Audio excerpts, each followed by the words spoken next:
Cuando volvieron a casa, la abuela se puso a llorar y a gritar delante de la bicicleta en el pasillo, porque le parecía estar viéndola cuando salía corriendo, con su cuerpo libre y la bufanda ondeando al viento. El padre Vigliani decía que ahora estaba en el cielo, porque tal vez no sabía que lo había hecho intencionadamente, o lo sabía y fingía no saber nada.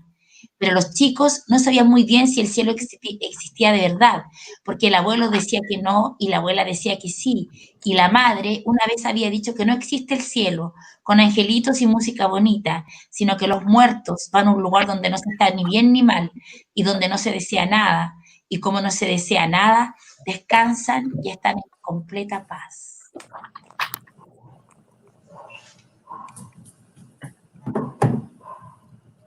A propósito de las mujeres, es el texto de la italiana Natalia Ginsberg, la escritora italiana que nació en el año 1916, falleció en el año 1991, que vamos a discutir hoy día si fue o no amante de un muy amado nuestro, si venía a la muerte y tenía sus ojos, amante de Cesare Pavese. La Fran trae todos los datos sobre amantazgo esta noche, un texto que reúne 8 relatos, algunos inéditos de esta autora italiana. Es una escritora italiana que empezó a publicar luego de la Segunda Guerra Mundial, una antifascista, su marido murió torturado por el fascismo, y es una persona a la que le interesa hablar del mundo que transcurre en el hogar. Y así es que, canasta completa, hoy día abrimos los fuegos en esta República de las Letras, con este texto y esta autora tan interesante, que quien la trajo, por su nombre. Porque las mujeres, Fran, siempre fracasamos, no tengo idea que existía este relato maravilloso. Así que una vez más, el profesor Cristian Campos nos invitó a leer este texto. Oye, antes que todo, Carol Alday dice que nos escuchamos súper mal. Necesitamos acoplado. Yo me puse audífono, el Bernardo igual está con audífono. Ya, sí. No, yo tendría que hacer de nuevo para saber dónde está mi audífono. De ahí que encuentre el audífono. Sí, Carola, ya. Gracias, Carolita. Pero ahora nos comprometemos para la próxima semana para mejorar la acústica. Lo que pasa es que los lunes en general tienden a ser un poco difíciles. Sí. Más hoy en particular. Sobre todo después de cumpleaños de amigos. Ya, Cristian, tú nos invitaste a leer este texto de esta italiana. Sí, la verdad es que la Natalia Ginsburg, yo no había tenido la oportunidad de leerla. Sí había escuchado en otros textos de algunas autoras referencia, ya son esas autoras que se van repitiendo en referencia, no sé, por ejemplo, a propósito de la Alia Trabuco, había leído, digamos, una entrevista de ella y la mencionaba.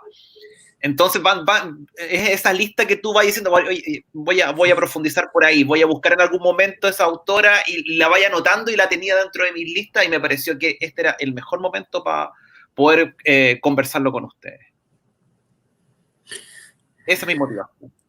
Oye, bueno, Natalia Ginsburg, de origen muy, muy acomodado, el padre era un gran libre pensador y era profesor universitario de anatomía.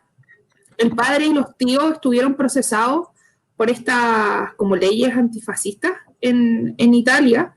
En 1938 se casó con León Ginsburg, que era un intelectual antifascista ruso, profesor de literatura que estuvo preso entre el 34 y el 36. Y el 44, bueno, ella queda viuda porque producto de la tortura del régimen fascista muere en una de las cárceles de Roma. Y en 1950 se vuelve a casar, pero mantiene el apellido del primer esposo. Una gran amiga de Cesare Pavese, producto de su primer matrimonio. De hecho, cuando Pavese muere, ella dice: Turín es triste, Pavese era un hombre triste, Turín es melancolía, Pavese era melancolía. ¡Guau! Oye, hablamos de una,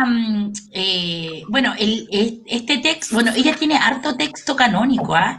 A pesar de que se dice que no ha sido valorada justamente porque ella escribía acerca de estas, bueno, primero del género femenino, sin ser ella considerarse una feminista militante, pero sí de lo cotidiano, de estos pequeños espacios que se abren, sobre todo al interior del hogar, lo que se hace especialmente interesante en tiempos de confinamiento para la gente que tiene la fortuna, entre comillas, de poder estar confinada en su hogar, que sabemos que no es tanta gente como debiera ser. Son 8 relatos, se llaman Una ausencia, Los niños, Violeta, Traición, La casa junto al mar, Mi marido, Las muchachas y mi preferido, que se llama La madre. Son relatos, coronavirus que entraba al grupo, los relatos tienen de protagonistas a mujeres y es muy interesante porque no son mujeres heroicas o modelos de mujeres, sino que más bien dejan en claro cómo para la mujer se reducen las posibilidades de elegir, sobre todo cuando las mujeres se desempeñan solo en el ámbito doméstico. Y cómo esto finalmente se termina traduciendo en pasiones tristes, y de lo que ella habla es de esta profunda melancolía que siempre está vinculada a la mujer al interior del espacio doméstico. Bueno, ella configura a estas mujeres imperfectas, que son mujeres deseantes de otros hombres que no son sus parejas como institucionales, que se matan por amor, que son malas madres. Y ese punto es súper interesante porque yo creo que en los libros, por lo menos que nosotros habíamos leído en el último tiempo, no recordamos malas madres. El que a mí se me viene a la cabeza es este libro, bueno, en fin. ¿El de la premio Nobel? El de la premio Nobel. Sí. El que tiene el quinto hijo. El quinto hijo. De la Doris Lessing. Doris Lessing. Yo creo que fue el último libro que leímos donde de verdad veíamos una mujer que no cumplía con este rol entregado por la sociedad. Por ejemplo, en este cuento... y es interesante justamente hacer mención a eso porque justamente ella se ubica en un contexto sociohistórico donde justamente nos encontramos con lo opuesto, donde la mujer, entre comillas, que viene saliendo de esta grande guerra, donde están sus relatos más fuertes, post Segunda Guerra Mundial, es una mujer empoderada, que justamente vuelve a aparecer un poco esta imagen del ángel del hogar, pero ya no desde la posición de idealismo, sino que también de la mujer que además trabaja, que además se involucra en otros espacios, en otros contextos. Y una de las cosas que a mí me llamó más la atención justamente era la naturalidad del relato de Natalia respecto justamente a la figura de la mujer respecto a otros y a lo realista de su relato. No es no es un relato, no es una figura, no es una construcción de un femenino que vaya matizando o que vaya poniendo justamente atrás un velo ciertas cuestiones del sujeto femenino en sí mismo, como dices tú, Marcelo, sino que simplemente los muestra, y los muestra tal cual como son, desde el deseo, desde la culpa, desde la rabia, desde el que no pase nada también, justamente el que no se genere deseo o pasión. Eso también es cierto, el cómo desde los matrimonios arreglados, por ejemplo, o el cómo se van construyendo a través de, por ejemplo, de los hijos, pero tampoco es tan relevante, sino que tiene que ver con otras dinámicas que son propias. Eso yo lo encontré muy, muy interesante, porque no era común. No era común que eso se mostrara. Ahora, tal vez, ¿no es cierto? La María Luisa Córdoba, que es una amiga nuestra acá, hoy, 2015, 2017, 2018, está escribiendo acerca de eso. Pero estamos hablando que son relatos de hace 40 años, 50 años. Bueno, Lina Meruane también lo ha hecho. Claro, pero bajo el contexto y bajo el marco italiano y bajo la institucionalidad de aquel país y bajo el marco de una cuestión política, porque ella también se dedicó mucho a la política, también era una cuestión que no era natural. Y eso yo creo que es lo primero que hay que relevar. Ella nos muestra un sujeto femenino que es muy real y es muy coherente. Y eso muchas veces genera impresiones, o sea, te impresiona. Lo interesante para mí es que, de alguna forma, a propósito de las mujeres, es que propone, digamos, una feminidad a través de los ojos de los otros, o sea, ya sea de los amantes, de los esposos, incluso de una misma mujer, pero a través de un hombre. Entonces, son como textos breves, pero que logran, digamos, construir una profundidad una profundidad de los personajes en espacios muy breves. El libro casi no tiene voces femeninas, pero sin embargo es una obra feminista, como ustedes mencionaban, porque de alguna forma logra configurar estas mujeres imperfectas, estas mujeres que sufren por desamor, que matan, que desean, que son adúlteras, que son malas madres. Es como una especie como de catálogo de vida, y logra salir un poco de las leyes de género, digamos, que se imponen. Ahora, ella en estos 8 artículos, o sea, estos 8 relatos, previos a esos 8 relatos, hay, digamos, un relato previo, digamos, que él le da el título, digamos, que tiene como nombre A propósito de las mujeres, y ahí, digamos, sostiene que las mujeres son una estirpe desgraciada y infeliz, con muchos siglos de esclavitud a sus espaldas, y que tienen la malsana costumbre de caer en un pozo de melancolía oscuro y profundo, del que no siempre sabemos salir porque las mujeres piensan mucho en sí mismas de una forma amarga y febril que los hombres desconocen.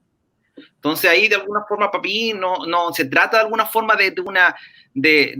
alude a la feminidad, pero no se trata de una esencia asociada a una fatalidad biológica, sino más bien de un conjunto de rasgos determinados por un modelo de sociedad que distribuye papeles desiguales y que de alguna forma las predispone a ciertas emociones, digamos. ¿Y qué es lo que Ay, pero acaba de hacer un perfecto discurso feminista el profe. No solamente fríe rico el pescado y nos hace sándwich de pescado mientras... Oye, no, lo que pasa es que, mira, a propósito de lo que contaba el Cristian, bueno, justo la parte que él estaba comentando, ella dice, textual, sin embargo, se me olvidó decir algo muy importante, que las mujeres tienen la mala costumbre de caer en un pozo de vez en cuando, de dejarse embargar por una terrible melancolía, ahogarse en ella y bracear para mantenerse a flote. Ese es su verdadero problema. Mira, en esa especie de manifiesto que efectivamente funciona no como prólogo, sino que digamos como un pequeño ensayo en acto, lo que yo sentí que ella hacía era reflexionar acerca de lo que podríamos llamar mundo femenino. Como ustedes dicen, este es un libro que es de la década del 50, que es de... imagínate, tú hace 70 años atrás. Entonces, desde su lugar de enunciación, desde su tiempo, es una mujer que nos muestra una construcción que, si somos justos, en lo básico no ha cambiado hoy día. Sabemos este mundo femenino con estos roles que han sido estructuralmente asignados. Efectivamente, hay un verdadero consenso, o me gusta pensar lo que hay, de que los roles de género, o sea, que son roles de género y que no son elementos asociados a nuestra condición biológica de género asignado mujer, digamos. O sea, no se nace madre, de hecho la Simone de Beauvoir el año 49 decía, no se nace mujer tampoco. ¿Sí? Entonces, es muy interesante que eso. Ahora, cuando lo vincula a la melancolía a morir, que lo tengo como, y se los voy a leer, porque como hoy día he estado un poco cansada.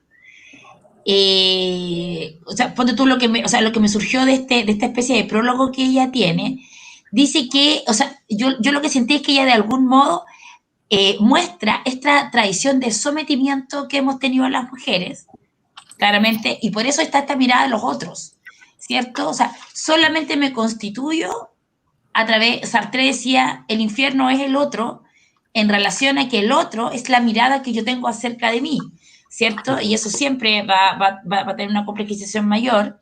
Y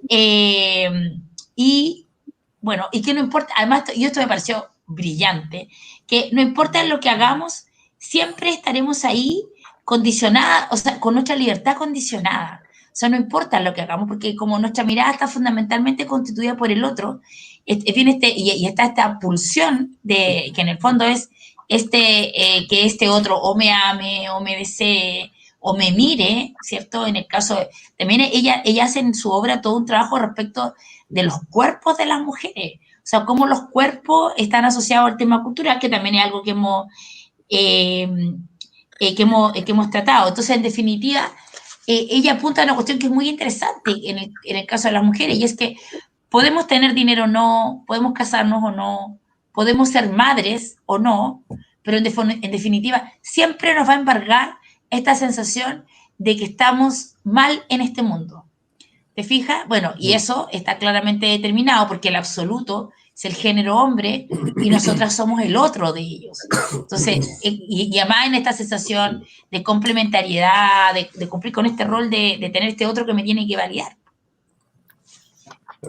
A mí me pasó eso justamente en dos, o sea, yo creo que el ejemplo más claro, a mi parecer, se da en dos cuentos, en el de la casa junto al mar y en la historia del médico, que no me acuerdo, mi marido creo que se llama. Porque justamente vemos a la mujer construyendo, primero, como decía el profe, desde la mirada de un otro, pero también que es profundamente carente por sí misma. O sea, que es un ser puesto en un contexto, en una realidad que no eligió, que no pudo elegir y por lo tanto está totalmente a la deriva de la existencia. En un caso huérfana, vive con una tía, en el caso del médico, que el médico la ve y se casa con ella para que lo ayude a olvidarse de otra mujer. O en el caso de la historia de la casa en la playa, que justamente este amigo llega a darle consejo a este otro hombre respecto a su mujer que supuestamente se había enamorado de un músico, pero al final termina pasando la noche con él mismo.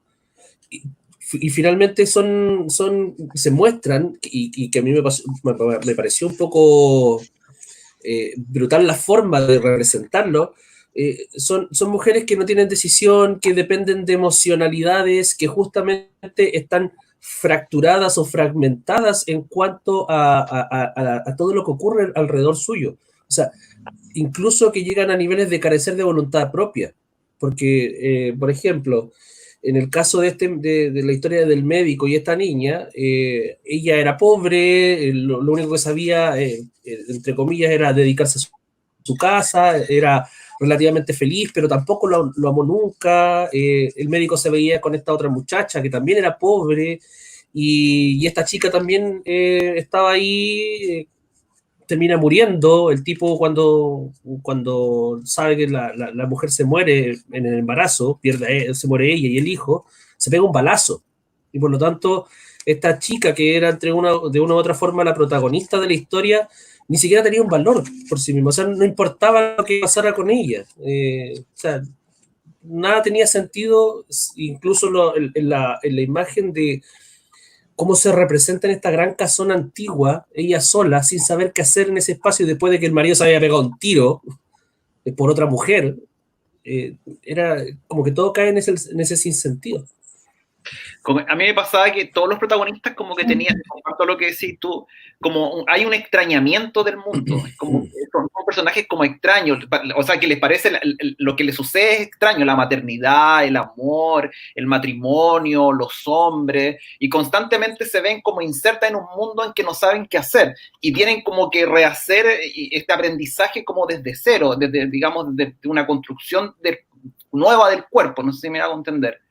Y de alguna forma la carga cultural que traen no les sirve para nada, digamos, y tienen que rearmarse constantemente. O sea, la carga cultural que traen es la que está asignada, y por eso es tan interesante este libro, porque en definitiva lo que hace es develar las fracturas propias del género.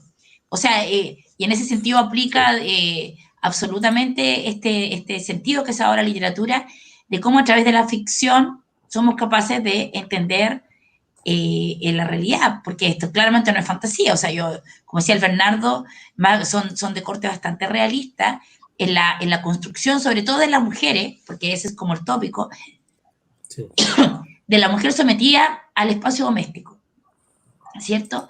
A mí me gustó mucho el cuento La Madre, donde la protagonista claramente no cumple con los términos establecidos socialmente, ¿cierto? En el caso de la maternidad, pero no solamente eso, sino que además continuamente todos le señalan sus fallas, incluso sus hijos, que además hay un guiño súper interesante, porque los niños siendo pequeños ya tienen claro, ya están moldeados, o sea, tienen moldeada la mirada acerca de cómo tiene que ser una madre. Entonces, a mí me pareció, o sea, cómo esa tensión es muy sutil. La prosa de la Natalia Ginzburg me pareció que a ratos parece muy simple, muy ¿cierto? Muy, no, pero, o sea, pero a mí me parece que efectivamente tiene una cantidad de capas en un texto que es súper pequeño, tiene 60 y tantas páginas, ¿cachai? Son 8 relatos breves, pero efectivamente tú vas descubriendo todas estas capas y me parece especialmente pertinente leernos en tiempos en que hasta antes de la pandemia efectivamente el mundo estaba súper determinado por las mujeres que trabajaban, es decir, en el aparato productivo, esas eran las que trabajaban. Y las mujeres relegadas al espacio doméstico, o las, como una, dueña de casa, generalmente eran consideradas mujeres que no trabajaban, ¿cachai? O sea, cuando tú trabajabas era la productividad laboral a la estructura y las que no trabajaban son las que están en la casa. Pero hoy que la gente que puede está en sus casas, lo que ha pasado es que esa mujer sigue siendo productiva en términos económicos, pero además tuvo que sumar las labores en el espacio, en el espacio de lo cotidiano. ¿Cachai? Porque una de las grandes demandas, que una vez más es algo que no se dice, no está en discusión, sino que se está hablando, bueno, válidamente de la violencia intrafamiliar al interior del hogar, ¿cierto? Hay mujeres que están confinadas con sus agresores, pero lo cierto es que una de las cosas más transversales o que nos es común a nuestros grandes problemas de género es que lo doméstico sigue siendo asociado totalmente al género femenino con independencia de su rol productivo.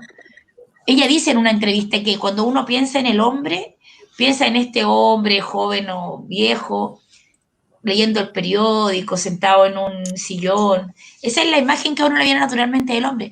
Y la imagen de la mamá o de la mujer siempre es una mujer que está en la cocina, que está cuidando a los demás, que está lavando los platos. Y eso a mí me parece que son cosas interesantes de pensar. Hay un tema que ha sido muy tocado por el feminismo post estos últimos 3 años donde nosotros hemos visto, por ejemplo, acá en Chile, las grandes marchas feministas, y es que en general se ha tomado el feminismo desde el ámbito público, ¿ya? Por ejemplo, ha bajado considerablemente, eso no quiere decir que no exista, pero ha bajado, por ejemplo, los niveles de acoso laboral, la discriminación en términos laborales, ¿ya? Ya ha bajado mucho el tema, esta cuestión de los piropos en la calle, pero en lo privado todavía sigue siendo la mujer la que se lleva toda la carga, ¿cachai? Entonces, tenéis hombres que profesan muchas veces el feminismo de la casa para afuera, ¿ya? Y eso es lo que ha revelado totalmente la pandemia. Claro. Y mira, Marce. Excepto en el caso del profe. Tú hablabas del caso, por ejemplo, del último cuento que te gustó a ti.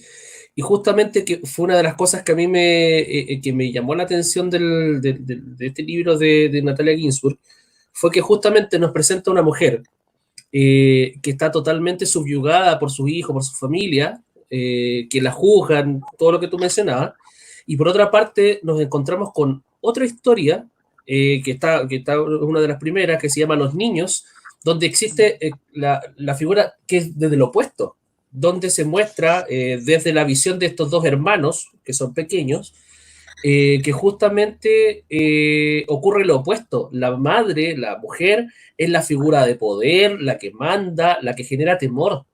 ¿Ya? Incluso se menciona que hasta el marido, hasta el papá de los niños, le teme a ella. Y justamente pasa mucho tiempo afuera el papá, y bueno, y tiene un giro muy interesante porque los niños, todos se dan vuelta en el hecho de que los niños piensan que la mamá no lo quiere tanto como lo quiere el papá. Y que esa es una cuestión brutal porque hoy día realmente ocurre. O sea, hoy día podemos pensar de que muchas veces los niños creen... El amor de madre, claro, ¿cachai? Justamente. O sea, en esa frase tú tenés que... Lo máximo, no hay nada más que el amor de una madre. Exacto. Y la vuelta de tuerca que le hace al final, a propósito de que aparece el hermano del marido ahí entre medio, es notable. Obviamente no le voy a spoilear esa parte para que lo lean, pero justamente lo importante y lo que quiero yo relevar ahí, lo que quiero recalcar es que nos muestra todas las contradicciones que puede tener una mujer y sin ningún tipo de juicio. porque justamente, por lo menos lo que a mí la impresión que me dio es que ella quiere mostrar las cosas así, tal cual como son. Esto es y más, y todo lo que no y todo lo que no aparece, y todo lo que no se dice, y todo el mensaje social y político, y el yugo, y todo ese marco en que se presenta la feminidad, es así, y mucho más. Por lo tanto, esa cuestión me pareció muy, muy, muy interesante y muy potente también. Porque atreverse a hacer una Lo que obra así pasa es que no ahí es lo que define, lo que yo detecté que mostraba ese cuento, y lo que ella pone en tensión es el concepto del matriarcado. O sea, esta concepción, ¿cierto?, que ha sido como histórica, claro, pero desde una perspectiva. Ahora, lo interesante es que sí, que no es menor, es que este libro sí es escrito por una mujer, a pesar de que las voces que ella pone en escena, ¿cierto?, parece que no son, o sea, y no parece, o sea, nunca son, excepto en el primero, no son presentadas. Mi marido está narrado por una mujer, el único cuento. Claro, está el... Sí. Pero no hay que olvidar que efectivamente la voz que escribe, la persona que relata, la escritora, es una mujer. Eso también marca la diferencia. Claro. ¿Sabéis que en todo este periodo que yo los he estado acompañando y que me ha permitido adentrarme en vericuetos de la literatura, me he dado cuenta que finalmente los buenos escritores logran escribir cosas maravillosas de temas cotidianos, y finalmente los escritores malos son los que se van a temas como grandilocuentes, la guerra, la política y un montón de cuestiones, y sin embargo los buenos escritores logran escribir cosas maravillosas de temas cotidianos, de temas minúsculos, y de estos equívocos cotidianos que de alguna forma nos logra meter la Ginsburg. Y finalmente la vida está compuesta de todas esas pequeñas cositas, digamos, y de alguna forma uno lo ve como sencillo, o está revestido de una sencillez falsa un poco estos textos, pero en el fondo es como un anzuelo para poder hablar de temas mucho más profundos. Y eso mismo, esa misma facilidad va a entrar, esa misma cotidianidad, nos da un sentido de verdad, siento yo, una sinceridad que lo hace mucho más creíble a los textos. Oye, Sí, a mí me pasó que... No está esta pulsión de resolverlo. Es un poco lo que a uno le pasaba, por ejemplo, con Giordano cuando hicimos La soledad de los números primos. Uno suele cuando a veces la gente dice, ay, pero al final, no sé, me cargó, porque como que no... Pero eso es conjetura, esta especie como de espacios conjeturales que se abren, ¿cachai? Donde te tiran la cosa, que lo usa Edgar Allan Poe también mucho en sus cuentos, y tú vas rellenando el resto, tú le vas dando el sentido, como dice Cristian. Te fijas, o sea, el lector un poco casi termina, el lector es quien hace la obra también. El espacio de indeterminación. Todo la literalidad. Oye, a mí me pasaron dos cosas con el libro. Primero, cuando uno lee como este texto introductorio, que es el que le da el nombre al libro, y hace referencia a la melancolía, uno podría esperarse casi un ensayo, porque casi se plantea una tesis cuando ella dice que las mujeres caen en este pozo de profunda melancolía, pero al final después se va desarrollando a través de puras historias cotidianas, y en esa historia, a mí la que más me llamó la atención fue esta que comentaba el Bernardo hace un par de minutos, que es el de los niños, ¿ya? Que es este cuento donde la mujer tiene un amante y trata muy mal a los niños. Y en ese cuento en particular a mí me da la impresión que hay una profunda crítica a la maternidad, y es, por ejemplo, lo que a mí me ha tocado vivir como generación. En general, mi generación ha sido una gran crítica de la maternidad, y por eso vemos, por ejemplo, la baja en las tasas de natalidad, ¿ya? Es básicamente por eso. Hace un par de días leí un reportaje que salió en El País que decía que las mujeres en general no querían tener hijos porque sentían que tener hijos era perderlo todo, ¿cachai? Era perder esta libertad a la que uno estaba acostumbrado previo al nacimiento de los hijos. Y eso también es un poco lo que uno ve en este cuento, ¿cachai? Cuando ella se está besando con el amante y aparecen así como los niños totalmente inocentes, detrás así como que los ven y después ella los trata mal y después se arrepiente, ¿cachai? Pero es porque, o por lo menos a mí me dio la impresión, que en realidad ella lo que quería era vivir su vida, ¿cachai? porque más encima también hay una ausencia de la figura del padre. Entonces, a pesar de que este cuento se escribió, no sé, 50, 60 años, está todavía, a mí por lo menos ese fue el cuento que más me tocó, porque en mi generación yo he visto mucho que en general las mujeres no quieren ser madres por esto, ¿cachai? Por lo que se ejemplifica en el texto. Lo que pasa es que la maternidad suele traer aparejado el despoje de la calidad del sujeto de más que deseo, yo creo que de placer. ¿Ah? Yo pienso que no es que te despoje del deseo, como deseo, me gustó mucho cuando hicimos el consumo te consume, porque ahí como la referencia o cómo plantea el deseo Tomás Moalán, cómo olvidar a la Fran, en fin. Como yo pienso... qué gran programa. El autor más citado cuando hicimos Tomás Moalán fue Alberto Mayol y media hora nos reímos. Oye, pero yo pienso que no hay que olvidar que autores como Michel Foucault, aquí voy con mi falacia ad verecundam, ellos contraponen el deseo al placer, en el sentido de que el deseo está vinculado a las pulsiones y en cambio el placer está vinculado y ella lo dice en un momento, o sea ella dice cómo vinculamos siempre el espacio cotidiano o esta asignación de este espacio privado a pasiones que son tristes, porque yo no conozco en la actualidad a mujeres, por ejemplo, que gocen de las actividades cotidianas tales como hacer el aseo, cocinar se puso como de moda en un tiempo, entonces todo el mundo se pone gourmet y cocina 5 horas y sube las fotos. La cosa sana, ¿no? No sé.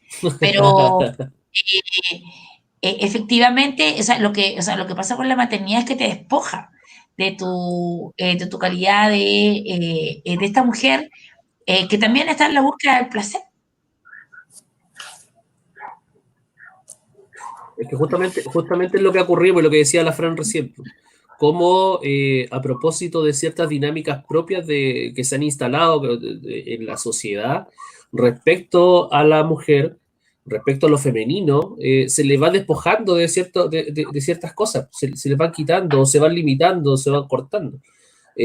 Justamente, ser madre implica perder tu libertad y por lo tanto la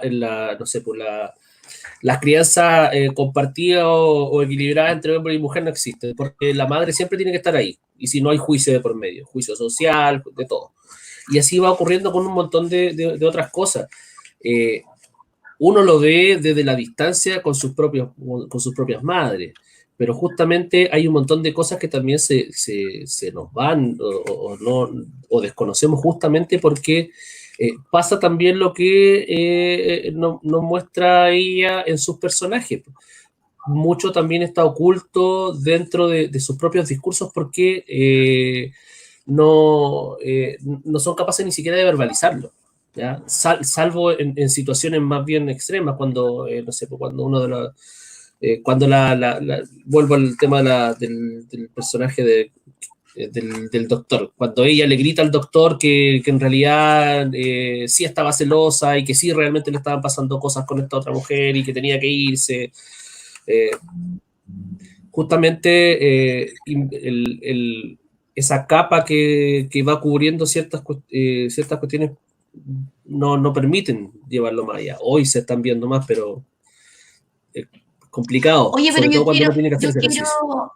A mí me gustaría en relación a lo que dice la Fran, que también hay un sesgo interesante, que fue como un intersticio ahí que se me abrió con el tema de la cosa doméstica y cómo pareciera ser que las mujeres que están relegadas al espacio de lo privado, que nosotros hemos construido, yo he tenido la fortuna también de tener algo que ver en el pensamiento de la Fran, es que de algún modo la actividad doméstica siempre es visto como una carga. Entonces, pareciera ser que toda la vida real de una mujer o de un hombre funciona solamente como a partir de la vida laboral. ¿Cachai? O sea, es como que solamente lo real está en el espacio de lo público. Y eso también yo lo encuentro que es complejo, que al menos es interesante de pensarse. O sea, todo lo que tiene que ver con lo real solamente se tiene que traducir a lo productivo y al consumo. Cuando las jóvenes dicen tener un hijo limitará mi vida real, es decir, trabajar, luego consumir, luego, entonces, ahí no sé, yo creo que al menos es interesante de pensar lo doméstico, porque de algún modo siempre está visto casi como una pérdida de tiempo, o sea, ¿para qué voy a lavar la loza? Y a mí me parece que experimentar lo doméstico también tiene que ser una experiencia que tiene que ser resignificada. O sea, hay que resignificar el contacto con lo doméstico y no convertirnos las mujeres en una entidad solamente definida por el trabajo productivo, ¿cierto? Porque en definitiva el trabajo productivo solamente tiene que ver con enriquecer al modelo. ¿Te fijas? Entonces, a mí igual, porque por ejemplo, en mi caso, que todo el mundo dice, ay, pero has leído tanto, porque siempre he sido dueña de casa. O sea, yo de verdad, también desde el espacio de lo privado, he tenido la posibilidad de hacer una resignificación de ese espacio, y de hecho hasta el 17 de octubre yo pasaba largas horas en mi casa, y el Bernardo, la niña, saben que yo, mientras friego, hago el baño, cocino, siempre estoy leyendo, o escuchando audiolibros, o escuchando de libros, escuchando ensayos, escuchando podcasts, y también ahí hay puede ser eso, puede ser otra cosa, está la Maca Gutiérrez en el chat, ¿cierto? Que es una tremenda artista visual, a quien también le ha tocado la misma experiencia de estar en el espacio de lo doméstico. Entonces, yo creo que no podemos tampoco caer en la trampa de que la vida real solamente está en el espacio de lo público. Lo que pasa es que, pero mira, ahí yo creo que en ese tema en particular hay algo mucho más profundo. Yo me acuerdo que hace un tiempo conversaba con un amigo, porque en general a mí me gusta cocinar, pero no lo hago, ¿ya? Por una cuestión de comodidad, porque mi madre me alimenta y porque en general uno quiere pasar los fines de semana leyendo, ¿cachai? Entonces, viene y me hace el comentario y me dice, claro, pero por ejemplo para las mujeres es mucho más difícil acercarse a la cocina porque siempre ese ha sido el rol que se les ha asignado, ¿cachai? Entonces, de repente, como que no hay un entre claro donde uno pueda definirse, ¿cachai? Porque o estáis dentro del rol o estáis fuera. Y por eso mucho, tenéis, por ejemplo, mujeres que reniegan de todas las labores domésticas, de las labores como propias de ser madre, ¿cachai? De repente, no sé, pues, mujeres que, no sé, que no le sirven un café al otro por salirse de ese rol. Entonces yo creo que también hay un proceso que quizás nos tome años como de desaprenderlo, pero es porque siempre se nos ha asignado ese rol, ¿cachai? Que las mujeres van a la cocina, que cuando hay alguna actividad en el trabajo son las mujeres las que preparan las cosas, ¿cachai? Y los hombres, claro, están ahí conversando y todo, y después son las mujeres las que retiran. Entonces, porque es donde uno siempre ha estado en ese rol. Entonces, yo lo veo mucho más complejo como que llegar y salirse. Que creo que hay una cuestión así como casi un mecanismo cerebral que de repente hace que uno reniegue un poco de eso. Es que a mí me parece interesante desde que la mujer vea su proceso de liberación como género, ¿cachai? Solamente a partir de su salida del espacio de lo cotidiano. Porque muchas veces, y que lo vincule solamente con eso, porque en realidad, como decía nuestra Garvin Gila Wolf, nuestra liberación está súper asociado al tema de lo material. ¿Te fijas? O sea, cuando ella dice, al tema del espacio y de lo material, cuando ella dice una mujer, para poder escribir, lo dice ella, significando su biografía, necesita de dinero y un cuarto propio. Entonces, en eso, ¿por qué? Porque ¿qué pasa? Que cuando tú ves la cosa doméstica como algo inservible, te echáis encima y le echáis una mirada. Se me ocurrió algo súper grosero, pero de verdad que no estamos hablando solo las dos tomando una copa de vino, pero o sea, le das una pésima mirada a las mujeres que están, cuyo rol está dentro, entonces está solamente en el espacio de lo doméstico. O sea, a mí me parece interesante de pensar, podemos resignificarlo. Renegarlo es parte de un privilegio. Yo lo reniego porque puedo renegarlo. ¿Qué pasa con las mujeres que no pueden hacerlo? ¿Cachai? Que son aquellas mujeres que tienen que trabajar, llegar, enseñarle la materia a los cabros chicos, cocinar para el otro día, llegar a planchar la ropa. Y eso en general es, no sé, debe ser entre el 60 y el 80% de las mujeres. Ahora yo defiendo absolutamente el espacio de la cocina. Me parece que la cocina es el mejor espacio femenino. Debe ser porque el otro día la Lucía Guerra hablaba de este cuerpo a cuerpo con las madres, las abuelas, las bisabuelas. Mi bisabuela tenía un rancho en la oficina San Pedro de Valdivia, tenía puras hijas y así generación en generación, la Fran sabe, nosotros hemos crecido así con el espacio de como que cocinar es muy rico, no sé, como que hemos generado un espacio súper enriquecedor. Yo pienso que todo pasa por sí tener la libertad de escoger. ¿Cachai? Claro, porque si tú llegas y solamente es tu rol ver a los niños, en definitiva lo que te parece es que los cabros son una carga, ¿cachai? Pero si tú tenés labores compartidas, que la Fran tiene un papá que es una mamá en realidad, pues de hecho los niños los salvamos para el Día de la Madre. Entonces, por ejemplo, yo siempre tuve esa fortuna de que los roles domésticos no eran solo míos, ¿cachai? Entonces, y eso hacía que uno tuviera... Entonces, ahí es una cosa... A mí este libro me voló la cabeza, me encantó. Me parece que te entrega muchas perspectivas de dónde pensar, sobre todo en tiempos de pandemia. Sí, oye, como nos quedan pocos minutos, yo no quiero que pasemos esta república sin contar el Cawin de la Natalia Ginsburg. ¿Cómo conoce a Chéchare Pavese? ¿Qué es lo que importa? ¿Qué es lo que importa en realidad? La vida privada de Natalia Ginsburg. Porque a nosotros, son en estos ratos cuando el feminismo se nos derrumba y queremos hablar de los amoríos de las mujeres. Oye, bueno, les comentaba un poco al principio que Natalia conoce a Pavese por su esposo, ya que eran grandes amigos como de la juventud, y son ellos también, cuando ya se muere el esposo, que trabajan en la editorial Einaudi, y se empiezan a ver todos los días, y ahí se empieza un poco a hacer como este conventilleo de que eran amantes, ¿ya? Pero bueno, ¿quién no quisiera que, aunque sea, le dijeran que fue amante de Chéchare Pavese? Si a mí me dicen fuiste amante de Chéchare Pavese y que sea mentira, me da lo mismo. Pero en fin. Ahí surge esto que uno alimenta el rumor. Uno alimenta el rumor. Mira, bueno. No lo niego, pero tampoco lo confirmo. Bueno, ustedes saben que Chéchare Pavese se suicida en 1950 en una habitación de un hotel, por amor, se suicida por amor. 7 años después, Natalia Ginsburg va al hotel donde se había suicidado Chéchare Pavese, pide la llave de la habitación 356, entra, la ve igual y se derrumba en llanto. Bueno, uno también llora la muerte de los amigos. Derrida escribió La muerte de Roland Barthes. Mira, da lo mismo si eran amigos o no. Acá lo importante es que alguien diga que uno fue amante de Chéchare Pavese. Es lo único que importa. Como yo tengo a mi marido muerto, Michel Foucault.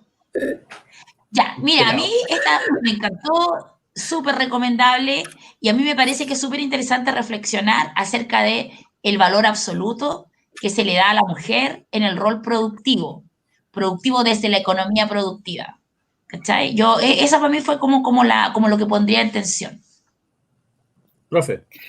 Sí, solo hay una cita que me parece súper interesante, que no es de este libro, pero es de un libro de ella que es muy citado, que es Pequeñas Virtudes, donde ella se refiere al oficio de escritora. Me pareció súper interesante la cita que ella hace, dice: ahora bien, cuidado, no es que uno pueda esperar consolarse de su tristeza escribiendo.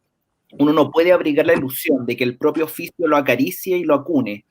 En mi vida hubo domingos interminables, desolados y desiertos, en los que deseaba ardientemente escribir algo para consolarme de la soledad y el aburrimiento, para ser acariciada y acunada por frases y palabras, pero no hubo manera de que me saliera una sola línea. Estos casos, mi oficio siempre me rechazó, no ha querido saber nada de mí, porque este oficio no es nunca un consuelo o una distracción, no es una compañía. Este oficio es un amo capaz de darnos de latigazos hasta que nos salga sangre, un amo que grita y nos condena. Nosotros tenemos que tragarnos saliva y lágrimas y apretar los dientes y limpiarnos la sangre de nuestras heridas y servirle cuando él no nos pide, entonces nos ayuda también a mantenernos de pie, nos ayuda a vencer la locura y el delirio, la desesperación y la fiebre. ¡Ay, qué bello! Necesito un libro, mándalo al grupo. Ya está enviado. Muy bien. Ya. Chicos, gran texto, veremos que leeremos la otra semana. Avisos, tenemos el quitapenas. El quitapenas de Rebelde, todo lectura, rebelde, todo rebelde acá, todo resistente, todo revuelta. Y mestizo. Y mestizo. Súper mestizo. Livianos también. Y donde vamos a hacer el sorteo, le agradecemos a todos, todavía quedan números, pueden seguir pidiendo números eternamente. Sí. Vamos a tener grandes invitados, la Colosal Cubana, el grupo Las Flores. Así que ahí van a estar el Bernardo, el profe, la Fran, todos declamando bellos poemas, haciendo show. Ahí vamos a estar con pompas. Y eso. Sí, va a ser una bonita actividad para que participen el día sábado 1 de agosto. Ahí a eso de las 8 de la noche aproximadamente, vamos a empezar 8 o 9 de la noche. Vamos a estar difundiendo en redes sociales para que se puedan acercar. Todo, por supuesto, que al alero de una buena acción, de la idea de seguir apoyando a distintas iniciativas, a distintos compañeros y compañeras que están ahí apañando a la gente en las poblaciones, en los campamentos y tantas cosas más que están ocurriendo. Son muchas, así que vayan a nuestras redes nomás para que puedan informarse. Oye, ¿tenemos flow? Tenemos el viernes la ciencia en expansión con la Fundación Chilena de Astronomía, y esta semana las chicas van a estar la Dafne y la Elise, pues van a dedicar a responder las preguntas que la gente les manda. Bueno, son la fundación, las fuchas, @lasfuchas en Instagram, los que están haciendo la recopilación de preguntas. Exacto. Y el sábado volvemos con la Lucía Guerra, nuestra gran amiga crítica literaria. Vamos a tocar el texto de los ciclos de la mujer. Va a estar la Maca, la Rosina y eso. Bueno, y mandarle cariños inmensos a las iniciativas. Estamos apoyando hartas iniciativas como Club de Lectura, pero a quienes nos han robado el corazón: la Olla Común de Félix García, dirigida por la cubana, el Movimiento Urbano, nuestros queridísimos amigos que están full. Ellos apoyan casi 30 ollas comunes, pero además ahora están apoyando una toma de terreno que se formó con la gente que quedó desempleada. Ese es el mundo en que vivimos hoy, la ciudad, el territorio que habitamos, donde que se llama Campamento Altamira, y donde nuestro querido club partimos ya ayer armando una pequeña biblioteca. Y vamos a seguir en eso, vamos a comprar los materiales, tienen montones de necesidades, así que todos los que quieran apoyar pueden mandarnos mensajes. Campamento Flor de Chile también estamos apoyando, y también otro de nuestros regalones, el Bonilleo Constituyente, donde mañana vamos a estar, adivinen qué, cocinando, que es para lo que he nacido. Ya está, no se diga más. Oye, bueno, gracias al profe. El miércoles andábamos muertos de hambre con la Carlita Julio y el Manu, y el profe nos esperó con un sándwich de pescado, barbijos y un poema de Benedetti. Oye, importante, hablando a propósito de las mujeres, bueno, son todas las ollas comunes, están lideradas por las mujeres. En la que estuvimos participando ayer estaban las mamás de la primera línea, ya. Las mamás capuchas. Ahí reivindicando los roles, ya, que son Movimiento Urbano liderado por la Leivit Flores, una joven maravillosa. Una maravilla ellos. Ya, oye, muchas besos a todos. Yo quiero cerrar diciendo una sola cosa, porque merece que quede en acta en un día como hoy. No, hartos cariños, loas y mi más sincera admiración a nuestro amigo, a nuestro gran compañero Patricio López, que hoy está de cumpleaños, que lo estábamos celebrando desde ayer, pero hay que decirlo en vivo y en directo, está cumpliendo un añito más, así que hartos cariños, muy feliz cumpleaños, ya se lo dijimos en persona, pero también hay que hacerlo público y de calidad como corresponde. Ahí está el sueño de la Fran de hoy. Ya, profe, vamos a andar por ahí, si nos quiere llamar y darnos pescado frito. Ya, Siempre. oye, besito a todo, al Lorio, a la Paola Mesía, a la Maca, a la Feña, Sí. bueno, a todos los que nos acompañan siempre. Y esta ha sido la República de las Letras. Muy buenas noches. Chao, chao. Entonces, Ah, que estén bien.